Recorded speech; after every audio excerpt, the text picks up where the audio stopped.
Cá estamos novamente em uma tarde nublada e chuvosa para falar sobre leituras. O vídeo que eu fiz sobre as minhas leituras prediletas aqui no canal foi uma surpresa muito grande para mim. Eu não imaginava que ia ter uma repercussão tão legal. Então, como esse ano eu estou fazendo o Veda pra valer, eu quis trazer dentro dele aqui um vídeo especial sobre leituras que vocês tanto andam me pedindo. Provavelmente eu vou chamar esse vídeo de leituras para 2022, mas são leituras que eu fiz ao decorrer do ano de 2021 e que estou recomendando para vocês. Dentre os livros que eu li, no ano passado, eu obviamente tentei separar os que eu mais gostei, mas eu também fiz uma seleção um pouco temática para trazer livros diferentes para você, para que pelo menos uma dica aqui te sirva e que você aproveite a leitura. Como eu já falei naquele outro vídeo, todas as leituras eu faço hoje em dia através do Kindle. Mesmo quando eu compro o livro físico, eu acabo fazendo a leitura aqui, porque eu faço anotações com o Kindle, é muito prático, eu tenho todo um sistema onde essas anotações caem aqui num sistema de notas que eu faço, então eu sou muito apegado com a leitura aqui, mas às vezes eu compro o livro físico também para ter a minha cópia física, que eu também gosto. Então eu separei aqui 5 livros pra gente conversar. O primeiro deles é o livro Meditações, do Marco Aurélio. Esse livro, Meditações, foi escrito por Marco Aurélio, que foi um imperador romano. Ele foi um dos últimos imperadores romanos da fase ascendente do império. Falam que ele é um dos últimos grandes imperadores. E ele é conhecido por ter sido um imperador extremamente humilde, né, nas proporções, um cara muito centrado na função dele, na tarefa dele, benevolente dentro, né, obviamente, da conjuntura ali que ele se encontrava. Uma pessoa que nunca fugiu das responsabilidades e que governou ali Roma de uma forma muito boa. Brincam até que talvez tenha sido algumas das melhores épocas para se estar vivo, mesmo sendo no passado, porque era uma época onde Roma desfrutava ali de um bem-estar social muito grande, obviamente tudo isso posto em proporção com a época. E o Marco Aurélio, ele fez tudo isso se baseando muito no estoicismo. E o estoicismo é uma filosofia que nasceu na Grécia, muitos gregos versaram sobre ela, aperfeiçoaram a filosofia, e depois ela foi também usada pelos romanos, e aí um dos grandes expoentes romanos foi o Marco Aurélio. Só que o barato desse livro, né, o Meditações, é que ele não é, por exemplo, como você lê Epíteto, né, que é outro filósofo do estoicismo. É um livro que condensa ali anotações que ele fez para ele mesmo, em momentos que ele estava em campos de batalha, que ele estava tomando decisões importantes e que ele escrevia para que ele mesmo se autocentrasse, lembrasse ali dos valores fundamentais que ele estava seguindo, lembrasse ali das bases da filosofia que ele seguia, que era o estoicismo, para que ele mesmo pudesse ali corrigir a rota dele e tomar as melhores decisões. E para no máximo compartilhar ali com familiares, compartilhar com outros amigos, né, que também ali dividiam com ele o mesmo pensamento, conselheiros. Então isso traz uma atmosfera tão mágica para esse livro, porque é como se você estivesse abrindo um portal, uma janela do tempo e entrando na cabeça desse imperador que viveu coisas incríveis, que estava num período histórico ali muito diferente do nosso e ao mesmo tempo que a gente ouve tanto falar, né? Roma foi tão imponente, importante. É muito interessante você poder ler as anotações que uma pessoa fez para ela mesma, né? Uma coisa totalmente pessoal de um cara tão importante, tão incrível quanto Marco Aurélio. Esse é um dos grandes baratos da leitura, né? Você poder acessar a mente de outro ser humano. Eu acho que não tem forma mais eficiente do que ler um livro que alguém escreveu. E se ficou confuso o conteúdo do livro, essas anotações que ele fazia, elas são a respeito primordialmente do estoicismo. E o estoicismo, eu quero até saber se vocês gostariam de um vídeo meu só sobre o estoicismo e a diferença que ele fez na minha vida particular. Porque é uma filosofia, uma corrente de pensamento muito poderosa, muito interessante, quase uma arma secreta, assim, que te ajuda a entender, assim, um pouco da tua função no mundo, te ajuda a aceitar melhor a posição que você está e ficar de bem com as situações que a vida traz pra você. Aquelas coisas, né? Às vezes você se vê numa encruzilhada onde muitas pessoas dependem de você tem que ajudar alguém, você tem que ajudar um familiar doente, você tem que trabalhar, você tem que se desdobrar. E às vezes você sente aquela injustiça, né, do universo, para com você, e o estoicismo te ajuda a entender isso, te ajuda a até ficar grato por estar naquela posição, entender que você está onde você é mais necessário, onde você está causando o maior impacto, onde a confluência dos acontecimentos te colocou e que ali você será útil para aquelas pessoas, né? Imagina se você não existisse, o que seria daquela rede de pessoas ali, daquela rede de situações sem a tua presença e a tua ajuda. É fantástico, gente. Eu não vou falar em super profundidade. Se vocês quiserem um vídeo sobre o estoicismo, me falem. Uma característica extremamente importante do estoicismo é que ele é uma filosofia prática, foi criada para ser aplicada. Então, tem como você seguir o estoicismo de uma certa forma. Isso é muito legal. E um dos princípios estoicos que depois foi muito difundido é aquele do que não tem remédio, o remediado está, sabe? O estoicismo fala muito sobre isso também, de você entender que as coisas que não têm solução, que você não pode arbitrar sobre as resoluções, problemas que fogem do teu controle, você não deveria gastar muita energia, gastar o teu tempo vital tão precioso se desgastando mentalmente, porque você não tem controle sobre aquilo. E aí você focar em fazer o que é correto, justo, né? Fazer o bem dentre as possibilidades que você tem de escolha, de ação. Então focar no que a gente pode mudar e aceitar o que a gente não pode mudar. Basicamente isso. Como no último vídeo vocês adoraram eu lendo aqui as minhas anotações, eu vou ler algumas delas. A primeira que eu vou ler aqui é do prefácio, né, que escrevem sobre Marco Aurélio aqui no prefácio do livro, e eu achei muito legal. É assim: chega a ser um paradoxo sublime que o homem mais poderoso do mundo ocidental daquela época jamais tenha sido seduzido pelo poder para humilhar e esmagar os menos fortes e os fracos. Marco Aurélio considerava-se, na verdade, o maior servo do Império Romano, e administrá-lo para ele era um dever e uma missão, ainda que fosse um pesado fardo. Sensacional, né? E aí temos agora as anotações de Marco Aurélio. Vou ler uma muito legal aqui, que é: as ocorrências externas te distraem.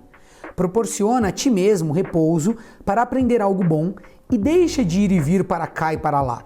Evita, inclusive, outros tipos de ir e vir, pois há pessoas que, embora se ocupem laboriosamente das ações na vida, carecem de uma meta para a qual nem sequer dirigem uma vez seus desejos e ideias. Considerando que é possível tu deixares esta vida a qualquer momento, administra cada ato, palavra e pensamento em consonância com isso. Essa é muito legal. De fato, não se perde o que passou, nem o futuro, pois como tirar de uma pessoa aquilo que ela não possui? Esse é bem fundamental para o estoicismo também. Aceitar todo tipo de acontecimento e o lote que nos cabe, seja qual for, como provenientes daquele lugar, seja onde for, de onde nós mesmos provimos, e principalmente aguardar a morte em uma disposição favorável e tranquila, porquanto ela nada é senão a dissolução dos elementos a partir dos quais cada ser vivo é composto.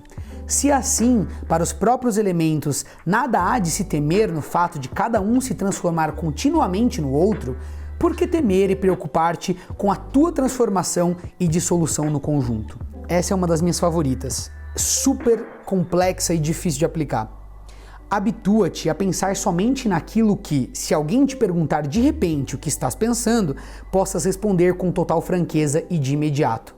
De modo que, se assim te abres, será possível perceber de maneira rápida e evidente que és sincero e benevolente em relação a tudo que és dotado de espírito de comunidade. Isso sem ceder em absoluto aos prazeres e às fantasias voluptuosas, livre do gosto pelas disputas, pela inveja e pela suspeita, ou por quaisquer outras coisas cuja revelação te faria enrubescer. Enrubescer ficar vermelhinho, né? De vergonha. Um homem com esse perfil, que a partir de então não poupa nenhum esforço para se colocar entre os melhores, é um sacerdote e servidor dos deuses, igualmente devotado ao serviço daquele que edificou nele sua morada. Graças a esse culto, essa pessoa se mantém não contaminada pelos prazeres, invulnerável a todo sofrimento, livre de todo excesso, indiferente a toda maldade, um atleta da mais nobre das lutas, capaz de não se deixar vencer por quaisquer paixão. Olha essa. Alguém que aceita com toda a sua alma tudo o que acontece e o lote que lhe cabe é alguém que raramente se põe a imaginar o que os outros dizem ou fazem ou pensam, a não ser por força da necessidade e quando se trata de grande interesse da comunidade. Gente, isso aqui é um presente, sério. Cada frase desse livro é uma coisa incrível. É fantástico, eu não consigo parar de ler. Eu vou ler mais esse. Escolhe, eu digo, de maneira simples e livre, o que é melhor e prende-te a isso. O melhor, porém, é o útil. Se a referência for ao útil envolvendo a ti como um ser racional, preserva-o. Se, contudo, envolve a ti como animal, rejeita-o e conserva sem orgulho o teu julgamento. Apenas executa com firmeza o teu exame. O segundo livro do qual eu vou falar é, na verdade, uma trilogia. Eu roubei no jogo de novo.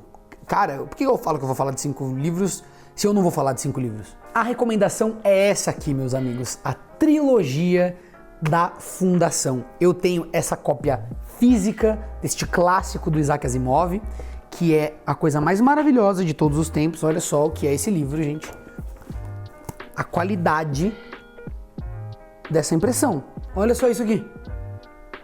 Sem brincadeira, gente. Que coisa maravilhosa que é essa edição aqui impressa, com a trilogia completa de Fundação. O que é Fundação e o que é Isaac Asimov? Isaac Asimov, se você não conhece, foi um faz-tudo, um gênio, uma pessoa brilhante, um cara realmente muito diferenciado, que sabia de tudo. Ele era um cientista absurdo, ele manjava de química, ele manjava de física, ele teve 1 milhão de trabalhos diferentes envolvendo ciência, e ele também era um romancista, um escritor de ficção científica, e escreveu livros importantíssimos, entre eles o Eu, Robô. Por isso falam que ele é o pai da robótica, porque ele inventou as 3 leis da robótica no livro O Robô, que depois serviram como fundamento para, primeiro, uma ficção científica que veio depois dele muito rica, e hoje em dia os dilemas morais que ele colocou ali nos livros são os dilemas morais que a gente está enfrentando agora com o avanço dessas tecnologias. Então foi um cara muito à frente do seu tempo, previu a internet, previu os computadores, e muitos consideram Fundação, essa trilogia, como a sua obra-prima, como seu livro mais importante. Eu já tinha lido metade do primeiro livro de Fundação quando eu era mais jovem. Na época eu estava lendo várias outras coisas, era época de vestibular e tal, e eu acabei abandonando o livro. E eu voltei a lê-lo, e que bom que eu fiz isso, porque é uma das minhas leituras de ficção científica que eu mais amei na vida, talvez a que eu mais gostei. Eu vou tentar não dar spoiler aqui, mas a história basicamente fala sobre um império galáctico, ou seja, a gente já está num momento onde os planetas já se conectaram através das viagens intergalácticas, né? Então a gente tem setores no universo e você tem essas viagens acontecendo, e isso faz com que o universo agora seja todo habitado por seres humanos, e você tem aí diversos planetas, né, com seus governos, mas você tem um governo centralizado, um império galáctico, certo? E esse império é todo pujante, ele tá no seu auge, né? Então a gente conhece cidades inteiras cobertas de ferro, aproveitando de toda uma tecnologia futurística que o Isaac Asimov imaginou e acertou algumas coisas que a gente já tem hoje. E aí a gente descobre que foi criado um ramo da história e da matemática que se chama psicohistória. É como se fosse uma junção aí dessas duas áreas de conhecimento, e que com ela seria possível prever acontecimentos futuros, não dos indivíduos, não o que cada indivíduo fará, mas grandes movimentações de massas, os grandes acontecimentos, as grandes viradas. Essa ciência conseguiria prever através de cálculos matemáticos muito rebuscados que só os psicohistoriadores conseguem fazer, e existiam pouquíssimos desses psicohistoriadores porque era uma coisa muito nova, era uma ciência ainda em formação, e o seu criador, o Hari Seldon, que é o grande protagonista aqui dessa trilogia, ele havia teorizado, né, criado essa ciência e tinha ali os seus pupilos que estavam aprendendo. Com essa nova ciência, ele prevê a queda desse império, uma queda brutal e inevitável desse império. Todos os cálculos demonstram para ele que é impossível evitar que essa queda do império aconteça. Mas o que é possível é diminuir o tempo de barbárie entre a queda desse império e o renascimento de um novo império galáctico, né, organizado novamente. Então aí esse centro, esse meio onde haveria confusão, onde haveria caos, né, onde muitas pessoas sofreriam, morreriam de fome, guerras, etc., isso poderia ser encurtado. Eu não vou lembrar agora o tamanho aqui, as cifras, mas é coisa de 10, 20 mil anos seriam transformados em apenas 1000 anos de transição. Então era isso que era possível fazer, e esse virou o objetivo do Hari Seldon. E aí ele chega pro governo ali galáctico, né, que não acredita, não dá muita bola pro que ele tá falando, apesar de já existirem evidências evidências de que a ciência dele ali funciona. Ele chega ali, expõe aquilo e numa negociação ali bem difícil, os líderes liberam um planeta para ele que é Trantor. É um planeta bem distante, lá pro fim do universo conhecido, e para lá ele leva os seus cientistas e começa a desenvolver o que ele disse que seria uma espécie de biblioteca, uma espécie de arquivo de todo o conhecimento que os seres humanos já tinham ali adquirido, né, para que esse conhecimento ficasse ali protegido, e quando o Império caísse, com esse conhecimento eles iam reerguer novamente o novo Império. E aí esta empreitada neste planeta foi chamada de Fundação. Então essa é a fundação. Só que a grande sacada é que existem duas fundações. O Seldon diz que ele vai criar duas fundações, uma em cada extremidade da galáxia. E aí que começam os mistérios e começam os plot twists e começa uma doideira, onde você vê com o avançar dos anos, né, o Seldon obviamente morre e os seus sucessores, as pessoas que fazem parte da fundação, tendo que ler os seus escritos, tendo que lidar com pequenas pistas que ele deixa ali em hologramas que aparecem de tempos em tempos. A cada nova crise que ameaça a fundação, o Seldon aparece e aí ele dá um discurso ali e tenta guiar as pessoas para que elas consigam resolver aquela crise e passem para uma próxima etapa. E essas etapas, elas têm a ver com coisas do desenvolvimento humano e questões filosóficas e políticas do nosso mundo. É isso que é tão legal. Então tem momentos que o mercantilismo está crescendo, a questão ali do comércio. Então como que eles vão lidar com aquilo? Tem momentos onde a tecnologia fica perigosa demais, né? A questão bélica começa a virar um perigo e aí eles vão lidar com isso. E tem um momento que a comunicação, e aqui eu não vou dar muito detalhe para não dar spoiler, mas é a comunicação, isso que a gente vive hoje em dia, das redes sociais, obviamente não é igual, né? Mas tem muito a ver com isso. Começa a ser o perigo, o controle das massas, né? A manipulação através da informação, da sugestão. E é fantástico você navegar por esses períodos, por esses saltos no tempo e conhecendo cada uma das personagens que resolveu as crises, né? E como elas também conversam com as crises que a gente já teve nas nossas sociedades modernas. É um livro fantástico. É uma leitura que você é grande, né? O box é grande com os 3 livros, mas que você fica grudado do início ao fim. Para qualquer um que tem interesse em sociedade, em política, economia e ficção científica, obviamente, vai se deliciar com esse livro maravilhoso do Isaac Asimov. Então fica a minha recomendação dessa trilogia, que é um primor, um presente para todos nós leitores. Para ler um trecho de Fundação que não tem spoiler, aqui na reunião onde o Hari Seldon está explicando, né, o ponto dele ali para o Congresso, ele fala isso aqui, a respeito do Império. A aparência de força é o que vocês veem. Aparentemente, ele pode durar para sempre. Entretanto, senhor promotor, o tronco de árvore podre, até o instante exato em que a rajada de vento da tempestade o parte ao meio, tem todo o aspecto de poder que sempre teve. Ou seja, quando algo é muito imponente, poderoso, grande, é difícil perceber o momento da queda. Portanto, você não pode muito se prender ao fato de que ele parece poderoso, de que ele parece inalcançável, né? Falam muito isso hoje em dia na geopolítica. Tem que examinar por dentro, tem que examinar características internas, tem que costumes, a cultura, a economia interna daquele país, para aí sim chegar à conclusão de que aquilo ali é imbatível, né? E não só olhar a casca por fora, o que parece, né, para o mundo. A próxima indicação é o livro Como Evitar um Desastre Climático, que foi escrito pelo Bill Gates. Algumas pessoas têm várias ressalvas com o Bill Gates e eu peço para que você não use isso como referência para decidir se vai ler ou não este livro, porque ele é sim um livro extremamente interessante, um livro útil e que fala da questão das mudanças climáticas e do aquecimento global de uma forma muito acessível e, mais do que isso, prática e aplicável. O Bill Gates está aqui interessado em achar respostas, mensurar quanto tempo a gente tem para fazer essas mudanças, para responder a esses acontecimentos, e ele coloca tudo aqui no livro de uma forma muito interessante, inteligente. Eu gostei muito e acessei várias informações que eu não tinha conhecimento,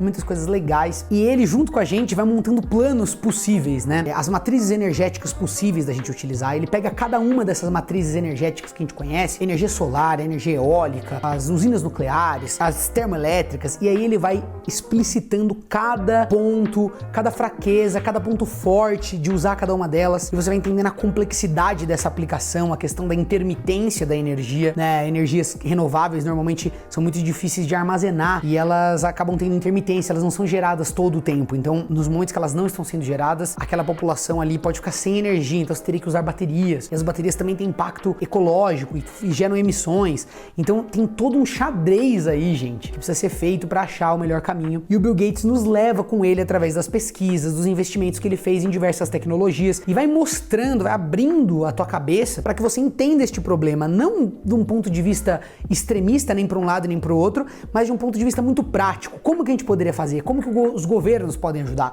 Como que a iniciativa privada pode ajudar? Como é que a ciência pode ajudar e quais são as respostas que ela já tem? E tudo com números, exemplos. É realmente um livro muito rico nesse sentido, facílimo de ler e que trouxe informações muito legais para mim. Eu achei interessante saber, por exemplo, que os combustíveis fósseis, eles correspondem a 2/3 de toda a eletricidade que é gerada no mundo, isso é muito interessante. Por exemplo, sobre as usinas nucleares, né, que seria um caminho mais rápido, mas que existe muita resistência por conta de catástrofes que já aconteceram. Mas ele compara esses números dessas catástrofes com os impactos em vidas humanas, né, que outros métodos de geração de energia também causam. Então é muito interessante ver isso. Ele fala bastante sobre energia solar, né, o fato de um empecilho ser o preço, o fato de quanto que ela pode evoluir, a gente não ter tanta margem, as placas solares elas não vão ficar 5 vezes melhores. Eles estimam que hoje em dia a eficiência está em 20% e suba até 33%.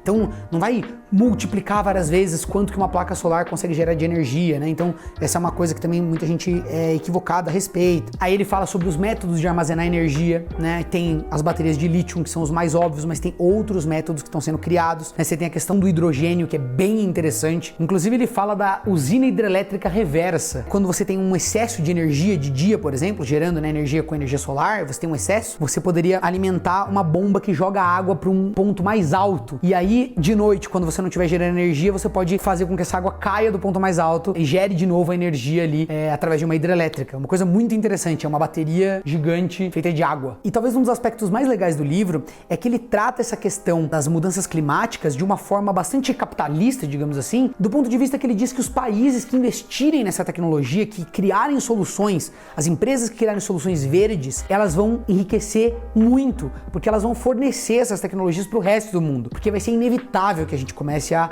aderir a certos tipos de condutas e mudanças tecnológicas também. Então ele fala que na verdade é bem capitalista você querer ir atrás de resolver as questões do aquecimento global e das mudanças climáticas, porque isso vai ser uma moeda importante no mundo do futuro próximo. Então fica a minha recomendação, é um livro curto até e muito interessante, muito atual, todo mundo devia ler. Agora chegou a hora do livro A Morte de Ivan Illich. É um livro do Tolstói. Tolstói é um autor russo que eu tinha muito interesse de ler. Já tinha os livros, queria ler há muito tempo, mas nunca tinha conseguido. E aí li A Morte de Ivan Illich e é um livro fantástico.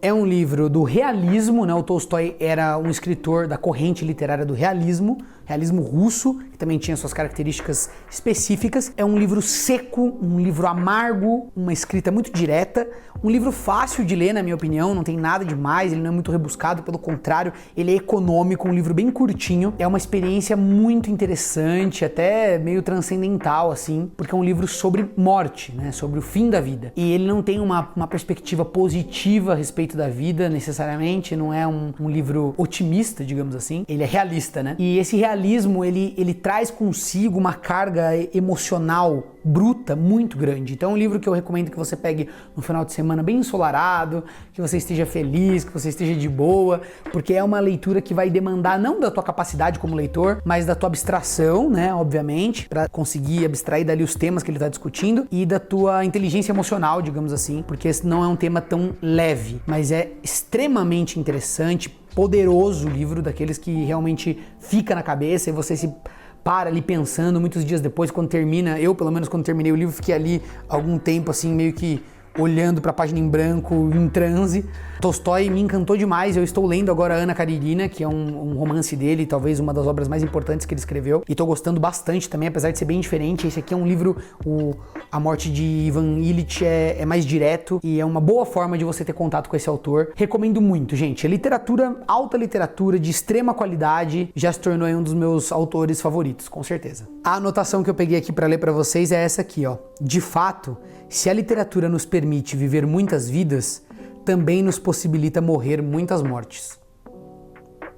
Por último, eu trago uma distopia que também me agradou muito, que é O Conto da Aia, da Margaret Atwood. É uma autora que eu tenho um carinho imenso, ela é muito fofa, sigam ela no Twitter, vejam os vídeos dela, porque ela é um carinho de pessoa, é uma senhorinha hoje em dia, né? Mas muito da simpática e da inteligente. E ela escreveu este livro aqui, que se tornou muito relevante, né, por conta da série também que foi feita, que eu nunca assisti um episódio, inclusive, tenho que pegar pra ver, porque o livro me despertou curiosidade. E é uma distopia, né, um gênero muito querido aí por muitos, é numa realidade paralela, distópica, e vai tratar da hierarquia de poderes entre mulheres e homens, mas não de uma forma banal e até batida, sabe? É um livro muito profundo, eu achei, assim, em certas questões. É bem delicado, ele trata a coisa de uma forma não óbvia, eu também achei, e também ele não é tão pragmático, apesar de ser claramente um livro com influência feminista, porque aqui as mulheres elas são subjugadas pelos homens